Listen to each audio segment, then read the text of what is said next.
Oh, hang on. Going live.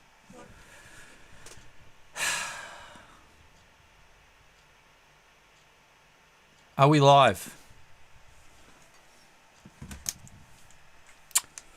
Oh, okay. Okay, welcome everybody. Yeah, I had lost the plot. There's a little button. I don't know if anyone's ever done a stream before, and it says "Go Live," and I needed to press it. So welcome everybody. I've just been talking to myself for the last 15 minutes. Oh gosh, I'm a knucklehead.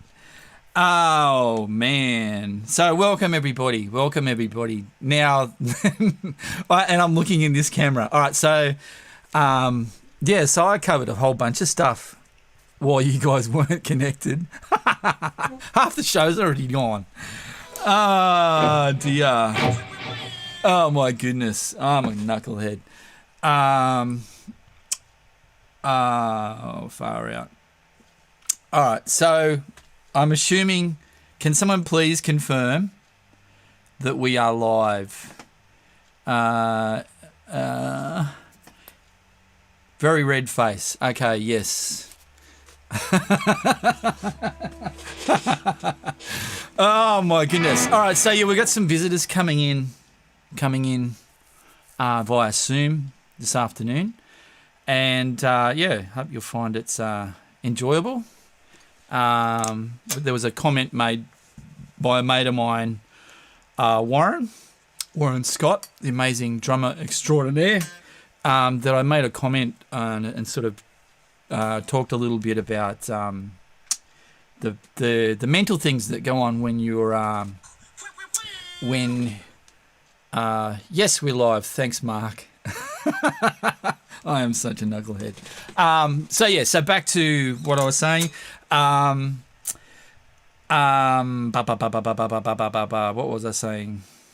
I really need someone here to moderate the comments so I can just talk and not try and read at the same time and answer phone calls. But yeah, please don't hold back with the comments. Yeah, so I was talking last week, or not last week, but the week before, because I didn't do one last week, about the mental things that can do our heads in as performers when we're performing, and the things that can sort of take away from what we're doing and cause us problems. So I've got some friends coming in to talk about that. But let me, I'll just, we've got a couple of minutes before I've got to ask the guys to dial in. So let me just have a bit of a jam. If you want to go to the toilet or go get yourself a drink or a coffee, now's the time to do it. I'll make sure I'm looking in the right camera. So I'm just going to have a jam over this track.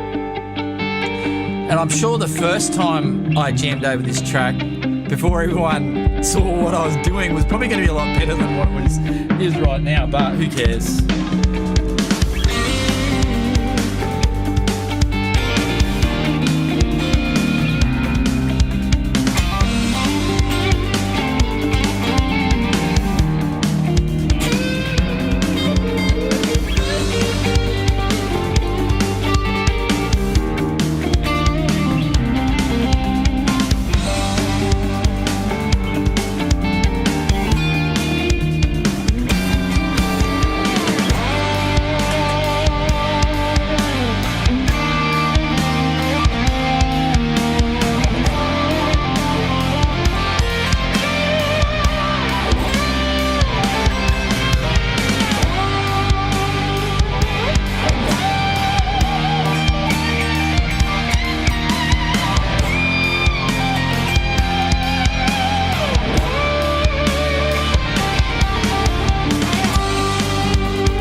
All right.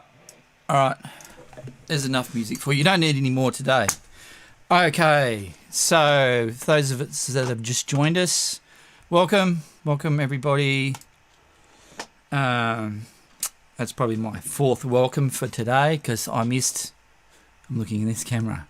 I missed hitting, for those of you who just joined us, I missed hitting the stream button at the right time. Oh dear. All right, cool. So what we're going to do, I'm going to get my Zoom working, and we'll get these guys in. So I just need to do a little bit of Zoom manipulation to get these guys in.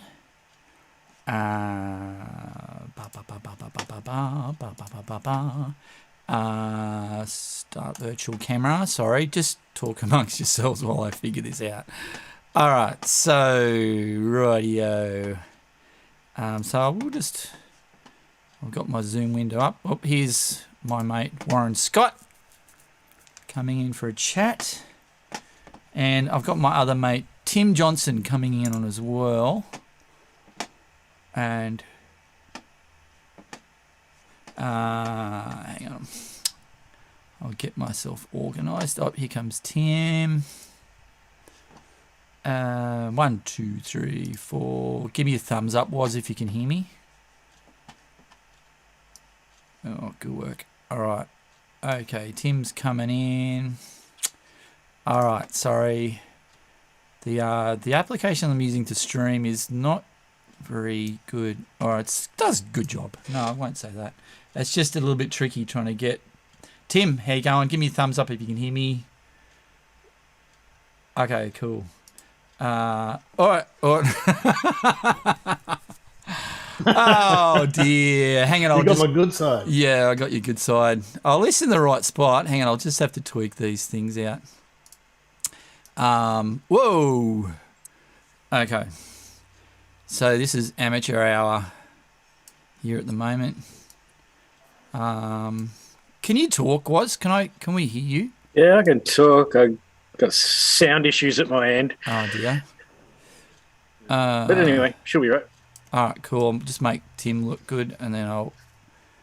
So this probably looks really crap doing this on the live stream, but who cares? That filter. A filter, the sexy filter. I've used up all of those filters on the my one that video. you're using. Well, mine's not very good. All right, so we're pretty much. I'll just put this in place, and we're pretty much there. Cool. So, what do you look like? Are you down in your drum dungeon? I am. This is my new home. Okay. Did the kids kick you out of the house? I kicked myself out. Okay. Cool. Looks so, Warren, impressive, Woz. Can you give us a tour or not? Or is your camera sort of stuck in place? Oh, I need to scooch over this way. Hey, can you hear us, Woz? Have we got sound issues? Oh, hang on. Do we have... hang on, I think I've screwed up with the sound. Hang on, far out. Man, if I knew what I was doing, select the microphone. So mic into Zoom. My mic into Zoom. Audio from Zoom to OBS. And we should have... Oh, can you guys talk for a sec? Tim? Yeah, we can. Oh, yeah, it is coming you? through. It is coming through. All right.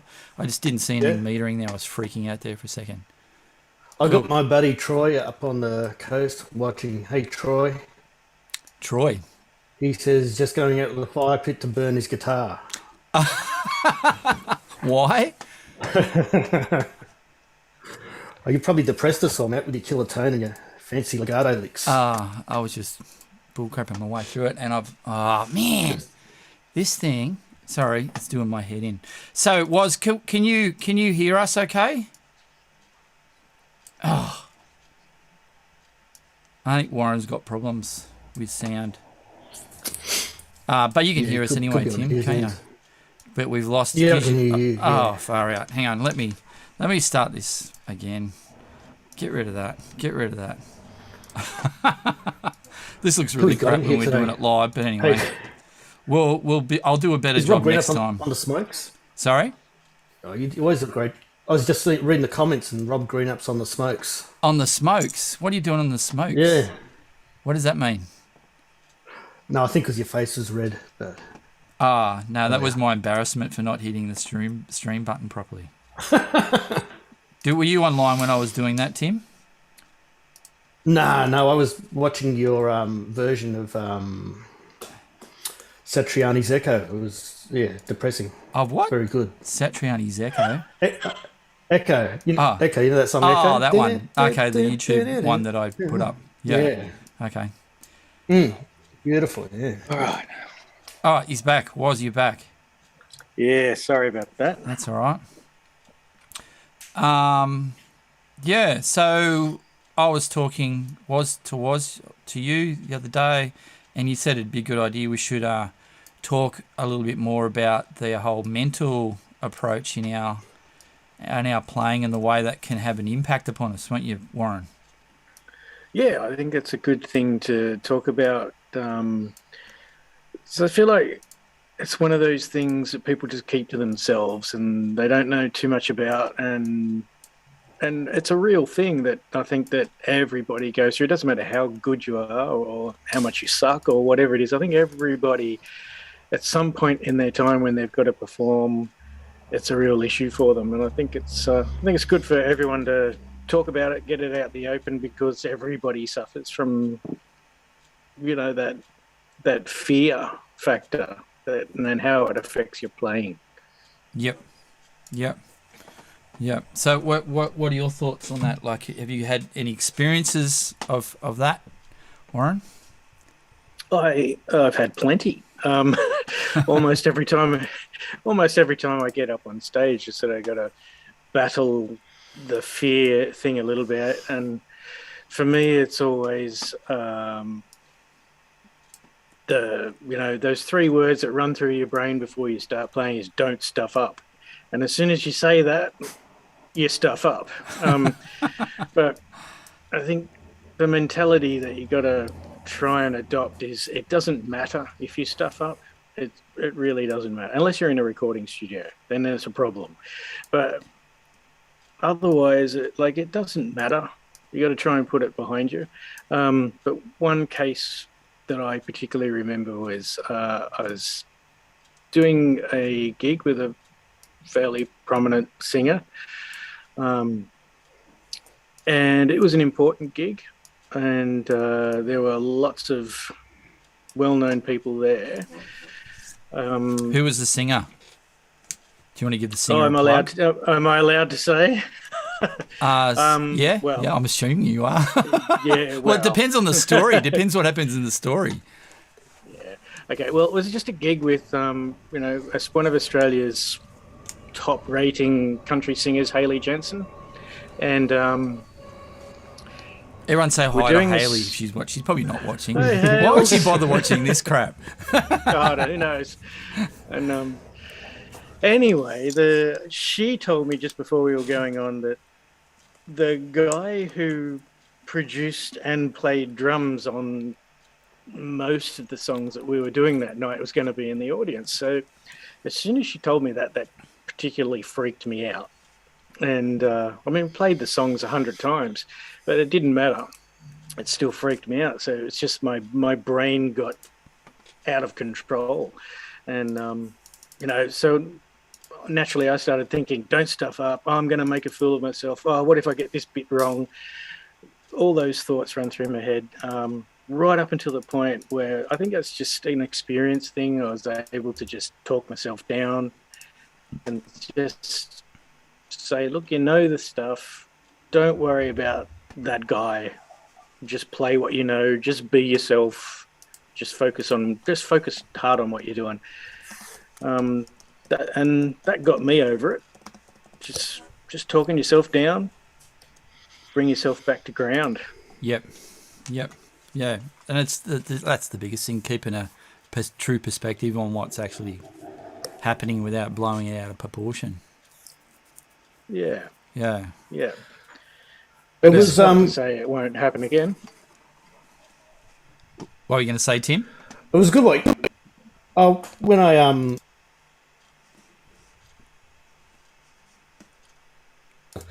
and a lot of the guys like that have been in our shoes plenty of time, and they're on your side, and they know what it's like as well Yep. to have all that pressure, and, to perform and to play well and sound good and everything. So a lot of guys who are like that are going to be a bit sympathetic and empathetic to what's happening at the time. Yeah. Yeah. Yeah. Have you had any experiences that you've learnt from in the past, Tim?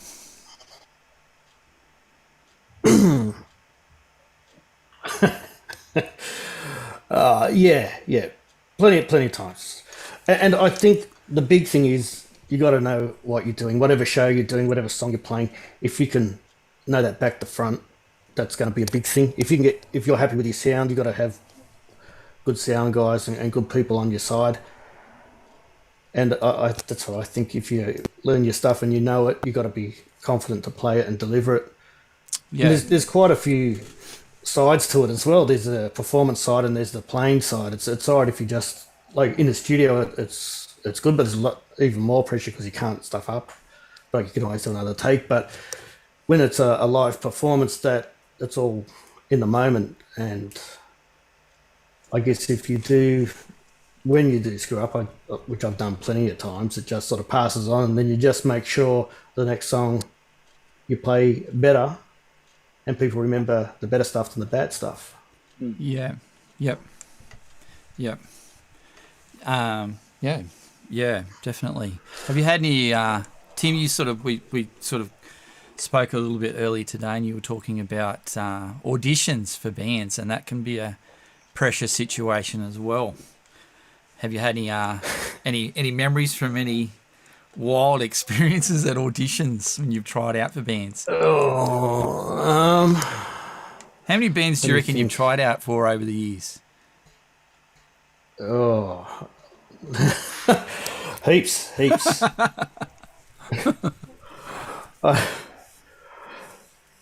Really, filling in for you was a big one. That was cool.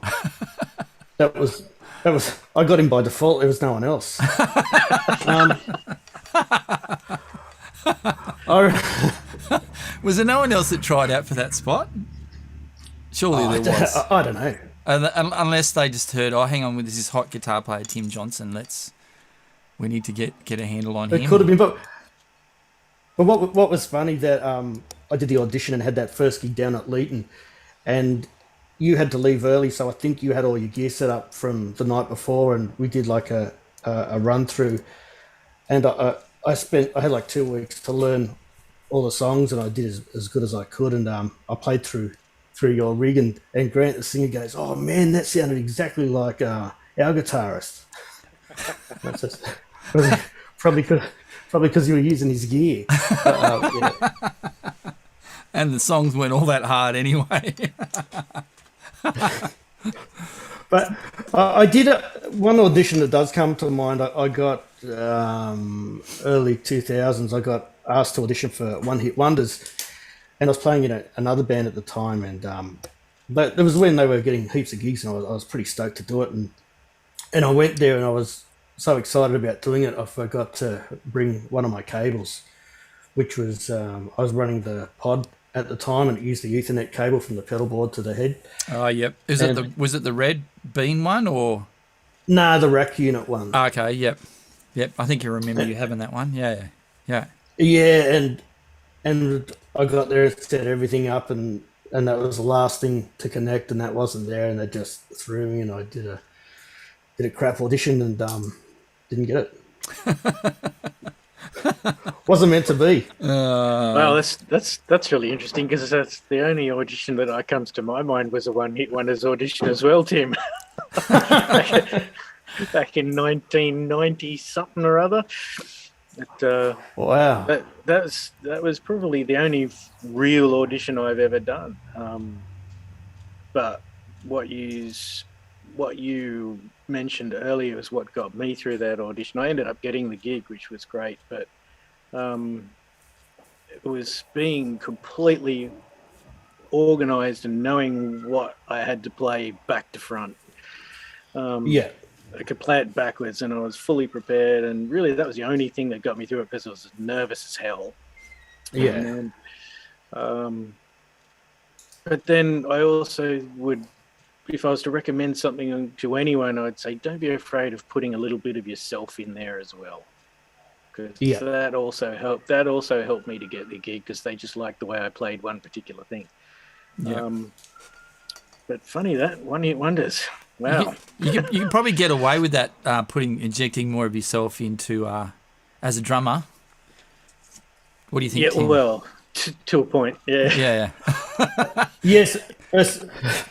I reckon, especially as a drummer, because there's going to be fills and different things like that, and if you can show off some of your skills, just a little fill that's a bit out there and grabs their attention, people are going to remember that sort of stuff, as opposed to exactly as the record. Yeah, and it spices it up a bit too. Yeah, I think. Depends on the band too. Like some, because obviously we're all cover band dudes. I don't think I've ever auditioned for an originals band. Well, Tim has. But yeah, some cover bands have a different I don't know what you would call it, approach. Mentality. Yeah, mentality. Like some people want things played note for note. Where other players are a bit loose, and they'll just go, as long as the basic form of the chord structure has been playing, you can sort of go nuts over the top of it. And it's, a lot of the cover bands I deal with until really recently have been note for note, exactly the same in the sound, and then, once I get the gig, then I try and push the boundaries a little bit. So back to the mentality thing. But I think too, like you said, Tim, being prepared and going in and knowing the songs inside and out, that takes away for me a lot of the nerves out of it. And I find the biggest thing sometimes it's just getting to know the people in the room and reading their reactions and seeing where people are at, and Yeah, when you get people in a big room, I've done a few cruise ships, and I really had to get over fear and things like that, because you're right in front of 2,000 people, all the lights are on you, things like that. And when I was growing up, as the same as probably a lot of the guys watching, we played in a church band, and I think playing in churches, it gives you a great opportunity, a great experience. And one of the things that I always remembered, our music director, just before we would go on, he'd say, all right, battle stations. And so I've taken that with me, and I use that all the time. Like, I've got the audience, I've got my axe, I've got my armor, and I'm going to slay the audience, and I've got to do everything I can to kill them. So did you slay the audiences back in the congregation days in the church, Tim? Yeah, some of them ended up rolling around on the floor. It was out of control.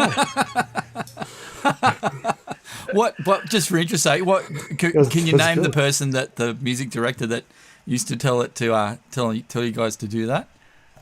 Do you remember his name? I can't remember the guy's name. No, it was yes, I can. It wasn't the MD. It was the sound guy. His name was Carmelo. Carmelo. Okay. That was at Grace Tabernacle in Belmore. Yep. Probably early 90s. Wow. Okay. Yeah. And so, and even if you get one person come up and say, that was a great show, I enjoyed your playing, I'm happy with that. Yeah. Absolutely. Yeah. Sorry, I was just distracted. I had to change some settings in what I was doing. Just had an error come up from YouTube. Hopefully we're still going okay. All right. Rob Grinup said Peter Wallace. Was it Peter Wallace? Yes. Okay. No, it wasn't him, but me and Rob, we played. Well, I actually probably owe a whole bunch to Rob for getting me into music and into the church, and he put me in touch with Peter Wallace to get guitar lessons. So thanks, Rob. We played in a worship band at church, and yeah, it was a good place to cut your teeth on playing music, playing with other people, things like that. And the good thing about playing in church is you're playing to a forgiving audience. Well, hopefully. So, hopefully. Dear. Well, I don't know a lot of drummers who would disagree with that comment, actually. You said you know some drummers that would disagree. Oh, yeah.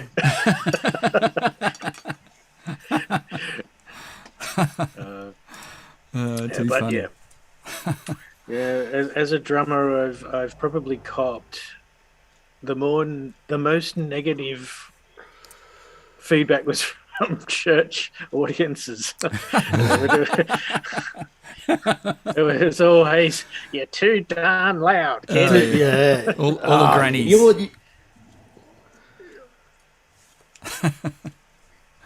Gordon Harbin's, what was his name, Rob? Gordon Harberstein, Dr. Hartenstein. I remember there's this old guy at the church here. He just wasn't happy about people playing music in the church. and You can't please having long everybody. hair. Can't please everybody. Nah. Oh dear. So, have you got any other thoughts on the whole keeping your head straight sort of thing? Yeah. I was watching last year when COVID lockdown happened around the world. Steve Vai, he's one of my favourite players. He had he's on his channel he just got in front of the camera and started talking about things. And one of the things that he says that he deals with, even at his level, he gets nervous after how many years in arenas and whatnot. And what he says, he just goes on. When he goes on, he just takes a deep breath and thinks, at the worst comes to the worst, I'm still breathing. And you just take it all in, take a deep breath and focus and put it behind you, just get on with it. Yeah. Yeah. I try and do that as well. I was recently had a gig. I've just started playing with this Elton John show. And you'd think Elton John wouldn't be that guitar orientated, but it's a massive show. I've got 7 guitar changes. I'm playing lap steel. I've got 3 songs in alternate tunings and capos and things like that. And the second set opens up with this song called "The Bitch Is Back," and it's an alternate tuning. It's got a capo on the first fret, and I forgot to put the capo on, and so we come on, and it doesn't matter. You don't need the capo until halfway through the song. And I'm rocking out, hitting sounding good, and everyone's into it. And then I've gone to the open string parts and thought, what's going on? That doesn't sound right. And then I looked down, the capo, yeah. And so it took me a while to work it out. And one of my mates was in the audience. He's a overconfident guitar player. And I thought, oh man, he's going to, rip shreds off me. And he goes, oh man, the beginning of that song sounded great, but then the guitar got lost in the mix. I couldn't hear. Oh, yes. So like a lot of the times That's when you're blessed by a lazy sound man that out. doesn't mix you in properly. It's like, oh, awesome. Yeah. How good's that? And that's the beauty of mistakes, I reckon, because at the end of the day, you've got a really good story to tell. Yeah. And everyone's been there, it happens. Well, I was watching my mate Chris Comzelis. He was on The Voice for many years in Australian Idol, and he had exactly the same thing happen where he forgot to put his capo on, except it was live TV and yeah. But he just said you just have to get it out of your mind and forget about it, because otherwise you just attract that negativity and it's really hard to pull yourself out of. Yeah. I remember hearing a story of Dave Leslie, the guitarist from Baby Animals, and they were playing on David Letterman or something. I'm probably telling the story wrong, and he screwed up. But Eddie was in Van Halen had played just before them or something like that, and he screwed up this part really bad. Oh no, it was the guitar sound was really, instead of being distorted, was like super clean. Like something happened wrong with his amp, and yeah, it's like, oh, what a nightmare gig to play in front of in front of the master and have your amp not work properly. I think you went for this really big poor guy. solo, and it was like dead clean, and you just couldn't make it happen. So, yeah. Oh, poor guy. So how did he get around that? Did he just come up with some jazz licks or something? I don't know. I didn't actually see it. I just remember hearing an interview with him or something like that. That might have been on Matt Wacker's. Oh, possibly on Matt Wacker's podcast, maybe. Yeah. Do you know Matt Wakeling, Tim? Matt Wakeling or Yeah. no? Yeah, he does this podcast called Warren. Do you remember what it's called? Guitar podcast. Guitar podcast. Yeah, and he interviews all these really cool guitar players from Australia and overseas, and it's just an I'll have to audio check it thing. out. It's on. I think it's on YouTube or wherever you look up podcasts. But yeah, Mac Wacker. Hey guys, I just got to duck out for 10 seconds. I'll be right back. Okay. Very sorry. All right. Cool. Thanks. So, have any other thoughts? Any other experiences I that think you that had? I was just going to add to what you were saying there. I think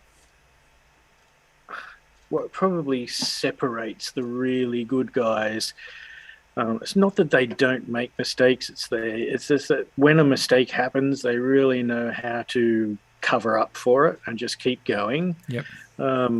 Like I've seen incredible drummers shredding away like you wouldn't believe. They lose a stick, but it's like nothing ever happened at all. They just immediately, they've put so much time into their skill and their craft that they know when something goes wrong, and it probably will go wrong at some point. Yep. They just know how to cover it up and keep going. So there's always that mentality as well for the rest of us who are, trying our best. Sorry, everyone. To try and practice to get yourself into that headspace where you're prepared for something to go wrong and how to get around it. Maybe you can't even practice that. Maybe it's just a life thing. Things are going to go wrong, and the more that they do, the better you're going to get at covering it up or getting on with it and just moving on. Because things are going to go wrong, that's for sure, especially when they're not in your control. Like sound guys can quite easily stuff things up for you. There's been plenty of times I'm using electronic drums a lot now, mixed in with everything else, because that's just what you have to do. And to be quite honest, the majority of the time I'll be playing away on my pad, but nobody can hear it because the sound guy hasn't turned it up or things like that. Like that happened at a big ticketed show I did recently, and I'm whacking away thinking it's awesome, and it wasn't there at all. And then the sound guy said, "Oh, gee, sorry, I forgot to turn it up. It was muted." It's like, oh, thanks, You buddy. knucklehead. What sort of sound man is that dude? Like, how did he get a job? Seriously. Yeah, but that was one of those situations. And by the time that I figured it out that it wasn't working, I had to think on the fly to do something else to cover up for it.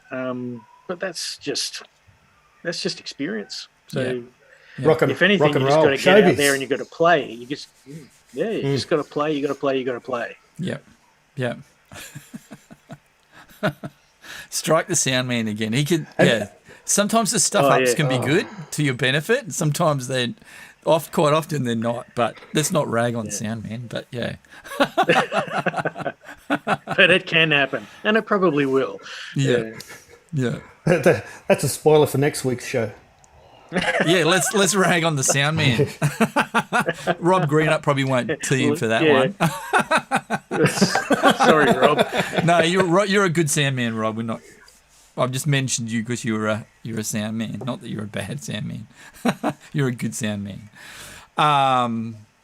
Yeah. And I think that whole thing of knowing how to jump back in when you blow it out, that's probably one of the biggest things. Because like I said, the more experienced guys can jump it back in without sort of everyone even noticing that there was something that went wrong. And obviously, the more you know that material, the easier it is to do that. And that's one thing I tell all my students as well, that you know, if you're performing a song, you're going to stuff it up. It's not a maybe. It's like there's going to be something in there that you didn't get 100% right, unless you're some freak off another planet. And I always tell people to, like, in each song, listen, try and find a part that you know is an anchoring point. If all else goes to hell, you know you can, at this point of the song, you can come back in strong. Yeah. But it's interesting. That's real good advice, because that, in the heat of the moment, that often happens, and you can get flustered, and then you think, oh, everyone's looking at me, and you just feel all the pressure. But if you've got that anchor point, whether it be the bridge, the chorus, the verse, or a vocal cue or something, if you've got something that you can fall back on, that's real good advice. Yeah. And essentially, that's the way it should be. If you're playing with a band, you're all there to support each other. So, you should be. Even if you see a guy who's in trouble, you're probably likely to try and help him out, because everybody wants the best to happen. So if you're the guy who's stuffing up, someone there is going to help you out. You're not completely alone. But then again, it comes back to knowing what you're doing, putting the time into your craft, and just relaxing, having fun. Yeah. Having fun, Yeah.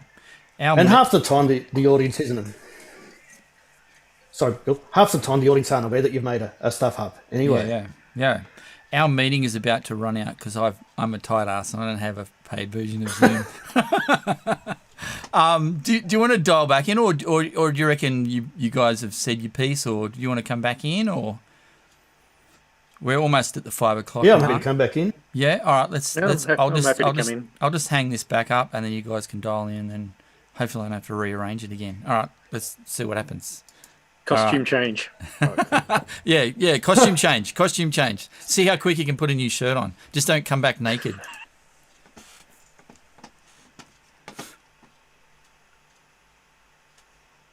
Hope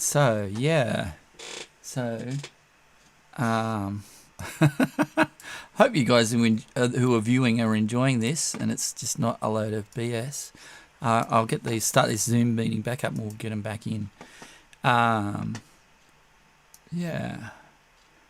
This will become a lot smoother as I become more experienced in this whole thing. Is it going to work? Here we go. We'll see what happens. So I hope you guys are all going good with your COVID experience.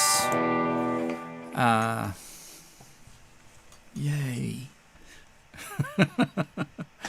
Oh my goodness. It's not fun, is it?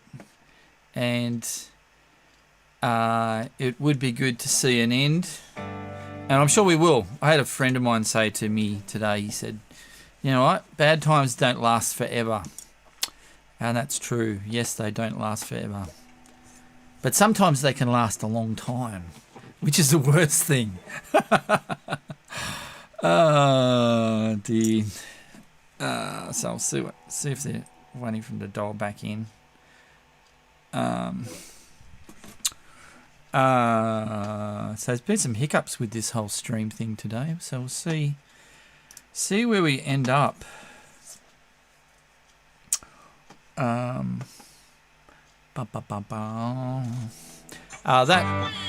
jam track I was doing before was sorry, I've got to start a new meeting.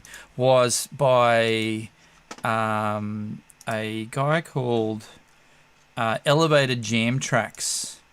Really cool. I like his backing track stuff, and I'll probably, for those of you that have done meetings, I'm talking and I'm doing Zoom things. Sorry, I should just new meeting. Hang on. Come on, computer, give it to me, baby. All right. Sorry. We were going to do Zoom. No, Skype, but it didn't want to work for us, so we had to do this. So use this. Use these login deets. Sorry. This is all trial and error, obviously, and I'll send that to Warren too. Warren.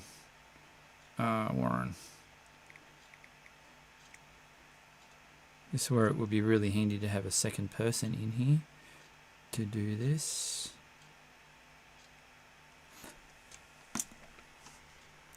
All right.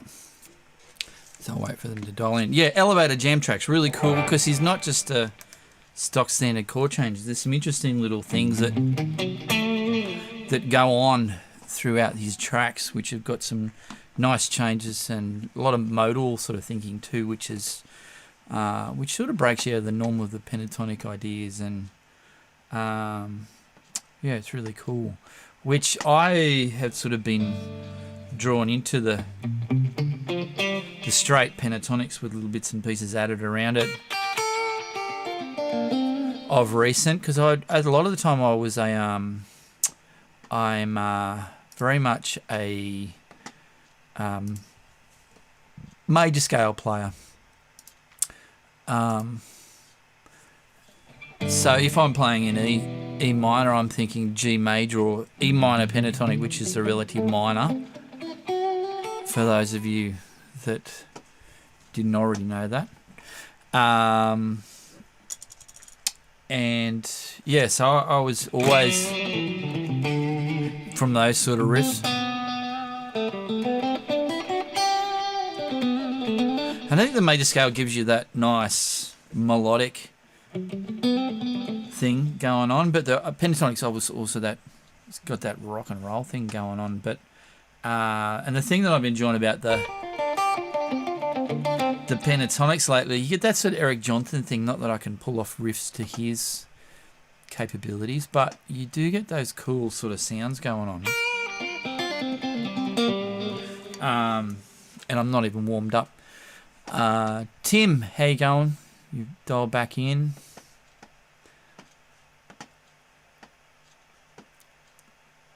Oh, you're listening to me on two devices.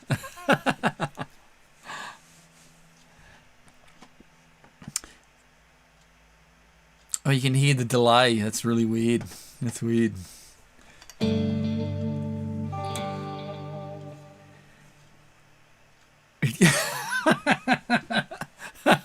Just not internet delay. Yeah. When was the first time you heard Eric Johnson?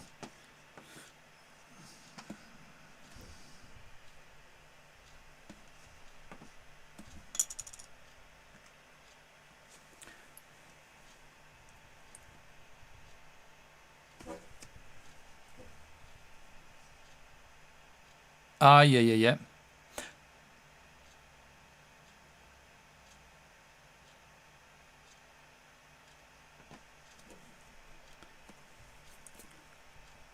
Yep. Was that when he released it?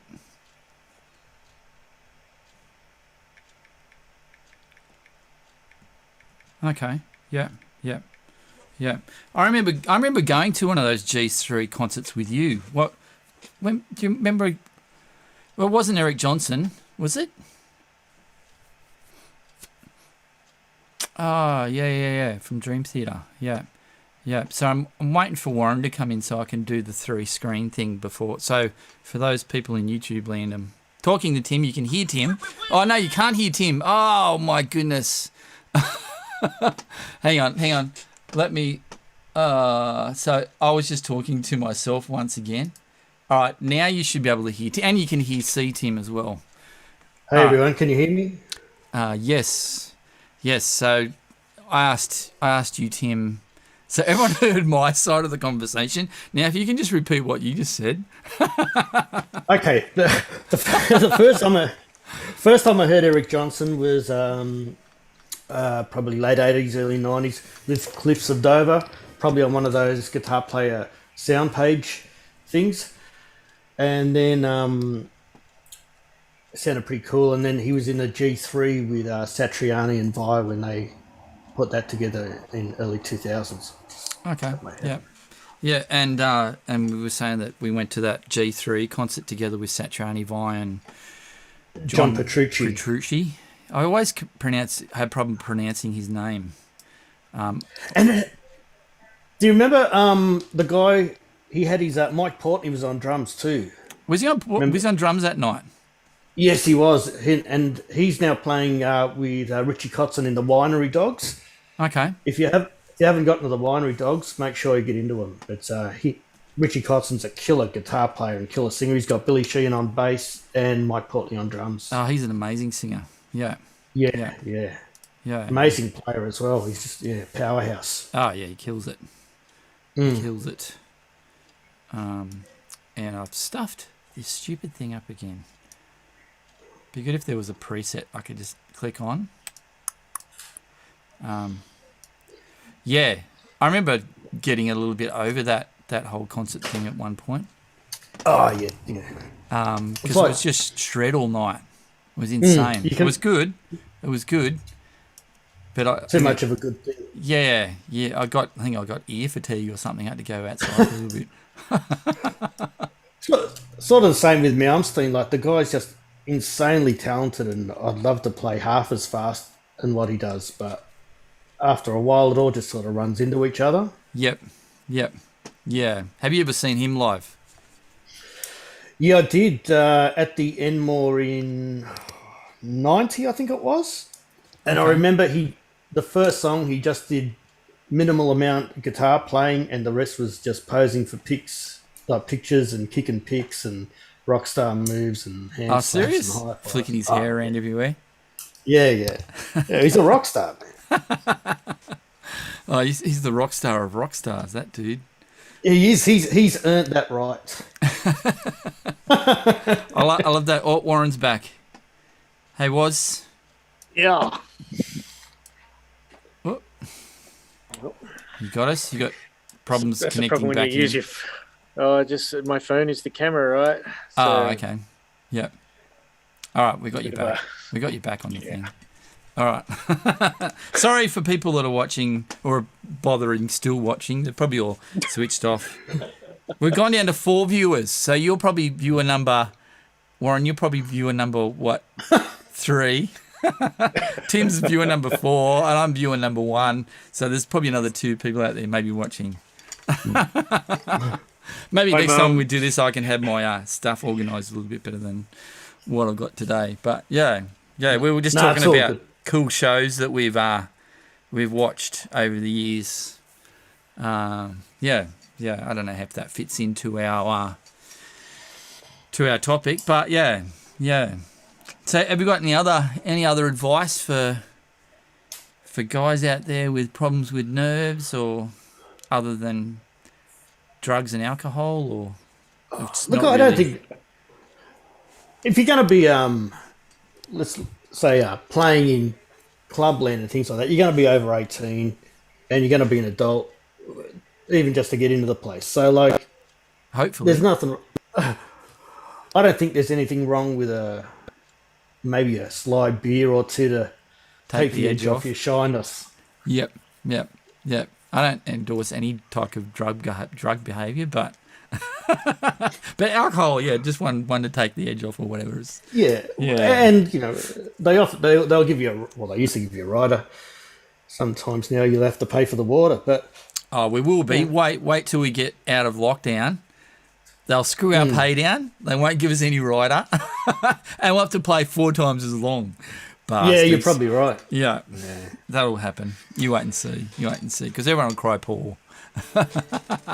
Not that we want to be the complaining musicians, but yeah. And the other thing that I sometimes find as well is if I'm playing to a big room, I often get pretty nervous, or if I know there's someone in the crowd, like a good guitar player, or someone that's going to intimidate you slightly, not on purpose, but you get intimidated by them, is I'll find a point in the crowd, like it might be the sound desk up the back, or a light, or whatever, and I play to that, Yep. and Yep. and that way I'm not focusing or putting any energy into that person in the crowd that's gonna psych me out somehow. Yeah. Or play the people in the room that are actually smiling and enjoying themselves. Yes. Perfect. There's Yeah, nothing that's worse exactly what you when can. you got a whole room of people just doing these ones, just sitting there going, Yeah, yeah, what do you yeah, got?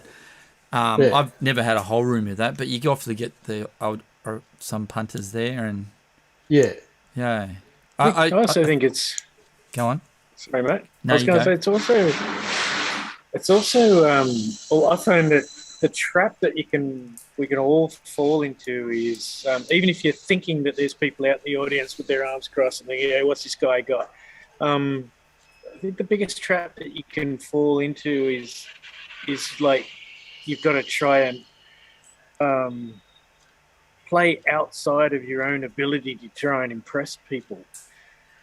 When Mm, there's the hole that you're going to fall into right there. It's if you're trying to play outside of your own personality, outside your own ability, well, you're not prepared for that. So you're destined to fall down. Yep.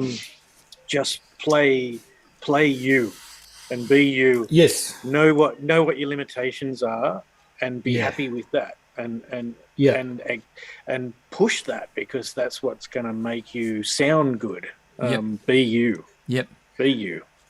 And if they don't like it, they can go into sports bar and watch the football. Yep. Yeah, absolutely.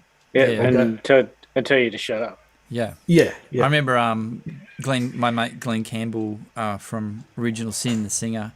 He would say, you can tell the musos that walk in out the back of the room with their arms crossed and are checking things out. And he goes, when we see that, he'd always go, you know what? We're getting paid money to play here tonight. They've had to come and pay to enter and pay for their drinks and pay for their Yeah. meals. We're getting paid for it, so they can go get lost. And Yeah. he used more colourful language than I would use, but but it's true. Like, It is. and Good point. but it's so easy. We get stuck in that whole comparison thing, and art should not really be about that. Like, Exactly. And everybody has their own uniqueness and their own input and their own thing to offer. Not yep, everyone. It took me years to work that out because the first band I was in, Rob will know if he's still watching, I had Chris Camzelis and Peter Millwood. If you don't know who they are, have a look on YouTube. Like Millwood's probably one of the best singers on the planet, and same with Chris. And I would practice 5-6 hours every day to try and get half as good as Chris, and it was just really intimidating. We both had the same guitar teacher. There was two other guys, my peers as well, Serge Dimitrijevic and Chris Collins. Serge he had the same guitar teacher as me, and he's playing in Earth, Wind and Fire. what And is it? Did he used to play? Did he used to be at a sales dude at? Guitar Factory at Hurstville, yeah. Oh, was it? I thought he was in Yeah. Brashes in the day, or what? Oh, Was it could have been. he on Pitt I Street? remember, yeah, it might have been. Yeah, yeah. But Oh, he's Earth, Wind and Fire. That's a pretty good gig. yeah, yeah. And my best mate that I grew up with across the road, Chris Collins, Rob knows him as well. He used to jam with him. He's a bit older, and we used to jam every day. Chris And Collins. do you remember him? He was in a I band do. called Mantissa, and in I think it was early '90s, they had the Red Hot Chilies support around the world, and I just thought everyone, was gifted like that. But some people are going to be different, and some people are going to be more naturally gifted than others, and you have your own uniqueness and your own input. Not everyone's going to like Vi. Not everyone's going to like Satriani. Not everyone's going to like Tommy Emmanuel. People like the Pixies or Green Day, and like some songs that make it bigger have only got 3 chords and there's not much to them at all. Yep. Everyone's got different tastes and they're going to like different things. So How boring would it be if we all played the same, exactly, Absolutely. with the same level Exactly. of proficiency and same style? That would be boring. it would. It certainly would. Yeah. And I think- I think that's it. Go on.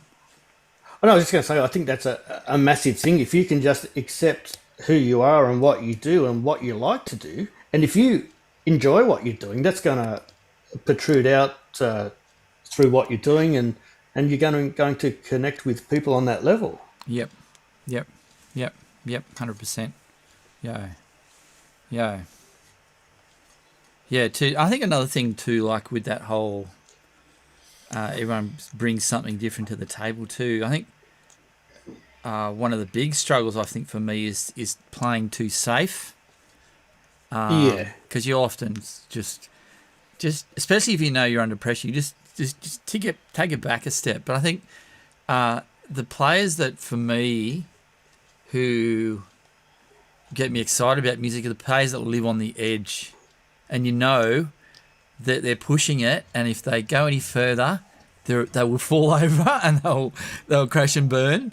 They're not playing it safe, and I think that's the thing that sort of challenges me a lot, to try and push the boundaries in what I do. So yeah. But you did that all the time, man. You're a great player. You've got a killer tone, and you just, even with just improvising on that jam track before, I thought, man, this guy's rehearsed this and he's got it all under control. It was great. Thanks, Tim. But that's all right. No, I love your playing, man. You're a great player. But following on from that comment that you made before, I remember seeing, first time I ever saw Joe Satriani. Like he's been like a hero of mine since I was a teenager, and he came out in, I don't know, late 80s or something at the Enmore, and I remember he made a mistake, and it was so obvious that everyone in the crowd cheered. Yeah. Because oh man, this guy is human. Yeah. That would have been cool to see. Yeah, it was good. Not that you want to see Satriani burn, but yeah, you would. Yeah, just to see that humanness. Because I think when we did, because we went and saw Mr. Big and Extreme. Yes. They're flipping aliens. Those guys. I know. Paul Gilbert didn't miss a beat the whole night, and he was shredding like a machine. Yeah. It would have been good to see a couple of stuff ups from the master Paul Gilbert, but anyway. No, he was great, and they're all so humble too. Like I didn't really get into Extreme back in the day, but once they came on after Mr. Big, I thought, how the hell is this guy going to come on after Paul Gilbert? And man, Nuno was just nuts. And then at the end of the concert, he's jumped into the crowd and shook, gave people hugs and shook their hands and things like that. It was really refreshing to see that sort of humility behavior. Yeah. Yeah, it's not. I think you got to remember in those cases, like, the humility is great, but these guys, there's what you see and what's presented to you and how amazing it is, and they don't stuff up and all that kind of thing. But you got to think back of, like, how many hours has been put into that. How many times have they played that solo? How many times have they played that song? To them, it's probably, oh man, I've done this 5,000 times, but then they present it to you because it's your first time, and then you're like, oh wow, this is incredible. That's all that in the closet stuff that we don't see. Yeah. But I also think that Tim said the magic word for all of us, and is control. Yep. It controls everything. I think for every musician, you've got to find that control in what you're doing. So then you know where your boundaries are, and then, like you said, Matt, then you can start pushing those boundaries and pushing that control. Because if you don't have that control and you don't know where it is, it's just a bumbling mess, really. Let's face it. But I think that's the magic word, Tim. Control for everyone. Yeah, and I think that's what experience will give you. It's you knowing where the edge is, and you can probably go up a bit closer to it than maybe someone that hasn't put as much time in or had as much time down the road. Do you know what I mean? It's that. Yeah. And I think if you're playing with good players and you're comfortable in your environment with these guys, you do tend to get a bit close to the edge and Yep. try some things you wouldn't normally do. Yeah. Having the camaraderie of some people that have got your back, it goes a long way. I remember we did that when we played in the Pearl Jam show and we had that gig at Blacktown and we had the guitar off at the end of that song. And Blacktown. do you remember that? Was it the RSL club? Yeah, it was years ago, and we both. We did that every show that we did, didn't we, Tim? Yeah, we probably did, but I just remember that one. Blacktown. What was special about the Blacktown one? Oh, like we just had this. It was just on. There was good guys in the band. The audience was going off, and we just let rip on a couple of things. You know, solos at the end. Yeah. Having a bit of a guitar wank. Yeah, it was. You got to do that when two guitar players are on stage. There's got to be a bit of guitar action happening. Yeah, guitar action. That's it. That was a cool band. That one. We had was that when Zazie was singing in that band? Yeah. And was it Tox on drums? Yeah, it was. Yeah. And was it Chips on bass? Nathan. Yes, that was my.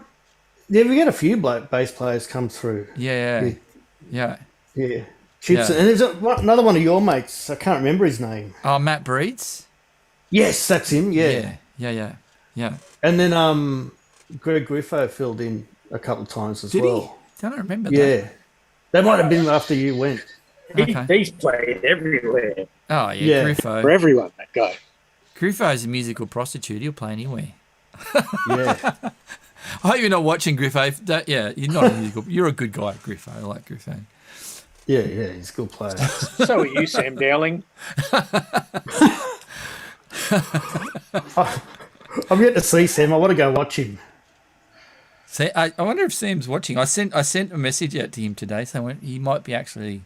Say hi, Sam, if you're watching. All these musos we played with over the years. It's cool, isn't it? Yeah, and in the reverse too. Like when you're playing with a band that are full of jerks, it makes it hard, doesn't it? Yeah, it takes you from a place of, man, there couldn't be anything better than this, to this is the worst thing I've ever experienced in my life. Have you had that? Have you had that happen? I imagine you would. Yeah, I had one experience in particular that comes to mind, but I probably won't name any names. But yeah, it was actually filling in for you one time, Tim. Oh, really? Yeah.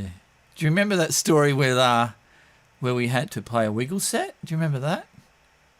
A wiggle set? I was filling in. We were playing down at Ulladulla at some festival, and before we went on, the event organizer came up and said, "Hey, we've got heaps of kids in the crowd out there because it's the middle of the day, and we were due to go on with play an ABBA set, and the ABBA set was me, the drummer, the bass player, and we had a mini disc with the keyboard parts on it."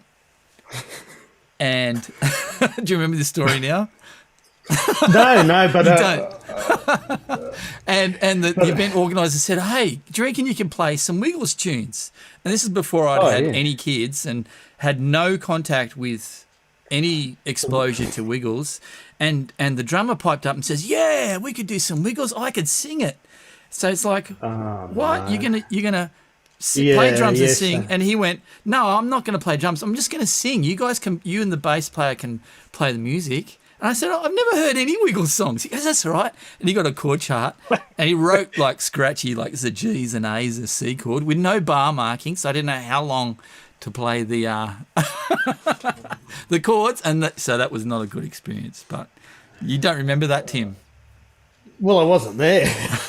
Well, I remember distinctly ringing you afterwards and say, "Dude, if I have to play with this jerk again, write me off." Right. Was that who I think it is? It must be. Yeah, you probably don't want to mention his name on live, even though there's 20 people watching at the moment. Yeah. Wow. Oh, well, I'm really sorry about that. No, I remember you being very apologetic on after my phone call. So, but yeah, that traumatized me. Oh, yeah. But yeah, Okay. like Sig experience, you can go from having like this awesome hot band that you know who's got your back to someone that you'd make the smallest mistake and they give you the dirtiest look across the stage. It's like, No, dude, it's that's just uncalled for. Shouldn't yeah, happen. yeah. Well, I can relate to it too. I think you know who I'm talking about, Matt. Not really, But but we won't. Okay. We the week in, week out. dude, we've all had experiences like that. I had to take notes at every gig about what I did wrong and how to fix it. Oh yes, I do remember Oh, now. really? I'm not going to mention who it was. Perfectionist. Yeah. Perfectionists, I think, yeah. You can have a high standard in what you do, but being a perfectionist and taking it to the point where you grill people for not playing something up to the standard, I think that just takes things down. It's not necessary, and I think those people should go and become funeral directors or something like that. Would probably be a good odd career opportunity for them, or I don't know. Let's face it. It's just a covers band. Yeah, it's not too. You get too serious about it. It's just becomes Yeah. stupid, and the audience And picks up on that. And you really got to be careful because people can be quite sensitive, and you really, as a musician, especially as a singer, as any musician, really, you're really putting yourself out there. You're giving it your all for some jerk to have a go at you. It's just not on. Like you're really you're part of a team. You've got to lift each other up. You've got to encourage each other. And if you're in that positive mindset, it's only going to be good. Yeah, It can't be, yeah. you're just going to work for the benefit of everybody rather than being negative and pulling people down. Yeah, yeah, yeah. It's just, yeah, yeah. But not, yeah, not fair. yeah. So that's yeah. I don't know how we ended up there, but yeah, it's probably just talking about experiences with. Well, and it different comes things. back to getting nervous. Like if you've got some anxiety about playing, and if it's coming from some guys in the band, it's just not going to make for a good experience. Yeah, yeah, yeah, Yeah. yeah, yeah. Life's too short to play with jerks like that, Exactly. especially when they don't pay you good money. No, well, that's right. That's Who pays good money? Oh, that's a good point. I know a couple Yeah. of people. well, Gladys is paying pretty good money at the moment. if What you can for get who? it. What? Maybe if you're on the dole. All the COVID relief. It's $350 a week. It's more than you make as a solo act. What if you do half a gig? Maybe. What in the middle of the week? Yeah. Maybe I'm playing the wrong places. Oh gosh, that's sad, isn't it? You're underrating yourself, Tim. That's all. Yeah. Yeah. I'm worth more money. Oh dear. All right. The guy at the pub told me so. Yeah. Was that the same guy that wanted to pay you $20 to play "Brown Eyed Girl" as an extra song in the set? I'll pay you $20. I'd take it. That's the other thing too. You can get some real bad punters that can throw you off as well. Yeah. Have you ever had anything like that happen? No. Was? No, I haven't. No. Yeah, I think I've had some times where people have spilled drinks on me, or That's the or worst, isn't it?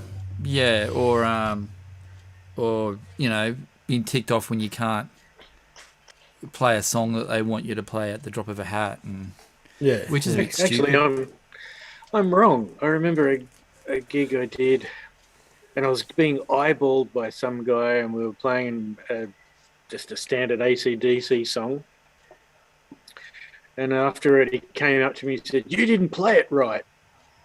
I could have played it better than you." It's like, okay, mate. There you go. Go and play it. I don't care. Yeah, I think that was the only time I've ever been. I think Aggravated. solo artists would cop the raw end of that more than a band, though. I think. Yeah. Yeah. Yeah. I remember Craig Yeah. Woodward telling me one of his many stories about, punters that done stupid things to him, and and other guys as well. But yeah, I remember one time we were doing the In Excess show out at a place out near Kellyville, and we were setting up, and this guy came over to Grant, the drummer. Hi Grant, if you're watching, I miss you. Some guy came over and wanted to play his drums, like he's setting it up, and it's like, dude, no, we're setting up ready for a show. You can't go on. And this guy started going off at him. You know, you're effing here. Who do you think you are? You don't play for the Foo Fighters. How come I can't come up and play your drum kit? And so Grant told him to go get whatever. The guy stormed off, and his whole family came back. And they're there going, you suck, you suck, you suck. And it's like, oh, wow, that's terrible. Yeah, expecting they can get up and jump on some guy's kit that's probably worth $15,000 and have their way with it. Don't think so. No. So, yeah. Have you had any bad experiences with people, Tim? No, I'm just trying to think. Yeah, like you get your annoying ones. Oh, you play this or you shit because you can't play that. Just trying to think. There'd have to be over the years. I think you just sort of delete those things out of your mind, unless they're really big ones like Grant's one was with that family. You'd sort of go, who the heck are you? Go away. Yeah. I love it when me brother plays guitar, he's got a red one. Let him have a go. He's real good. No. Or you get the punter that comes up, hey, get my friend to sing this part in the song. Yeah. It's like, what? Yeah. No, COVID restrictions. Sorry. Yeah, COVID will be the end of that. They won't be able to come up on stage anymore. We did on a COVID story, we did a gig. The last one we did with Original Sing, was it the last one? Yeah, last one before, it must have been in between lockdowns or something or other. So we did one, and it was weird. It was at Blacktown RSL or Workers. Which one's the bigger one? Is the big one the RSL? The Workers. So it was the Workers. And the security escorted us in and out of the buildings. We weren't allowed to talk to people. We weren't allowed to go into the audience during breaks and talk to people. It was really weird. And at the end of the night, there was some people that came and watched us, and they said, Matt, I was packing up. So I got down and walked off the stage through the auditorium to the back door where they were, the door entrance where the people walk in. They were just standing outside of the door, and they wanted to have a chat. Security guys come around like, oh, no, you can't stand around and talk. Like, you're a performer. These are people that are here for the club. It was really weird. Mm-hmm. So I'm expecting lots of weirdness like that from clubs and venues when we go back. So, yeah. Yeah. Rob said he was there. Oh, yeah, he was. He was there with Jen, and, him and Jen were there. Yeah. So he wasn't doing security then? No, and he wasn't doing sound. No, he was just there to watch. He wasn't doing... Yeah, it was really cool. Yeah. Oh, cool. And he wasn't the person that I got told off for talking to, because I sent Rob a message saying I can't come out and talk, so we're going to get the Gestapo are going to come and bash us up if we do. So, yeah. I'm a rock star now. I've got my own security. I would much rather go out and talk to people and hide behind of course, dressing room and Yeah, same. Yeah. I'm the opposite. Yeah, I knew that about you, Warren. You just want to sit out the back and smash the rider all night long. No, I just want to pack up and go home. Yeah. Too funny. Cool. All right, well, we might wrap it up there. It's 5:30 now, so we've done a chunk of time there, and we're probably going to run out with a Zoom call too. So thanks for giving your time, boys, and thanks for having us, dialing in, and Warren, me and Woz have been working on some tracks we can all jam over the top of, so we'll have to get you, Tim, to come or to do a riff solo at home, and we'll splice all the videos together for our compilation videos. So yeah, I might send you the tracks so you can start getting some ideas together. Yeah, that'd be good. Yeah. Yeah. Awesome. And just remember, don't stuff up. I'll Yeah. try not to. Don't stuff up. You don't get paid if you stuff up on video. Pressure's on. I reckon we should do. I've been trying to think about ways we can do a stream gig by being in different locations one night over this channel, maybe with the people, with the whole bunch of viewers that we've got on the site. Oh, the Zoom's running out. All right, cool guys. All right, well, thanks for that, and Thanks, Bill. I'll speak to you Thanks, guys Woz. soon. Thanks for All right. giving your Thanks, time. Tim. Bye. Thanks, Woz. Thanks, Matt. See yous. Take care. See you guys. All right, cool. Front view. There we go. All right. So I hope that was good for people. I can see on my stats we've got 5 concurrent views. I'm assuming that's people that have watched right from the beginning all the way up to now. And we've got 28 playbacks. I'm assuming because I screwed up the intro that people started it late and sort of rewound and are reading it, so watching it. So that's cool. That's cool. We're up on the stats, which is really cool. So yeah, hope you've enjoyed it. If you got any feedback on any topics that you think would be good to for us to cover, or if you want to even dial in and talk about some issues, it'd be really cool. Rob had the idea. He set a really cool. He's taken over the living room in his house and set a drum kit and made it into a recording studio. So look at the camera here. So I thought it might be good to get him to dial in and show us what he's done there and show us how he's recording and stuff. So so any I'm open for any topics that we can talk about or go over that you think would be helpful. Doesn't have to be music theory like it wasn't today. It was just talking rubbish about playing in bands and playing live. So yeah, any thoughts, you can contact me on the on my website. If you haven't subscribed, please subscribe and click the notification bell, so that way you get notified when we're back to this camera. Notified when I've got stuff streaming. I'm thinking of doing 2 different streams throughout the week as well. I'm going to do a practice session. And I'm just going to practice for maybe half an hour and show you what I do, and you can feel free to play along at home if you're a guitar player. And I want to do some beginner basic lessons for people out there in the community, because I think the whole mental health thing is a bit of an issue at the moment. People are trying to keep their heads together, and I think I saw someone the other day offering some free yoga lessons just to help people out, and I thought maybe beginner guitar lessons might be good to put out to the public, to people that might be interested in picking it up, just to give something to someone to do. And it would be just I've got in my course, I've got 4 weeks that I take a beginner through different things and principles and technique skills, and so it might be good for me to get out and stream that. But if you've subscribed and click notification on the notification bell on YouTube, you'll be notified when I pop that up. So I might do the practice session at a lunchtime one time during the week, and then maybe do the basic beginners guitar lesson at a later point. So hopefully this has been helpful and enjoyable, and you haven't fallen asleep. Adrian on the lounge. He dobbed himself in. He apparently fell asleep one time when we were doing a stream, but that's okay. That's called Sunday afternoon sleep. All right, cool. So have a good rest of your week. Let's all be hoping and praying that the lockdown ends soon, we can get back to normal and have another jam soon.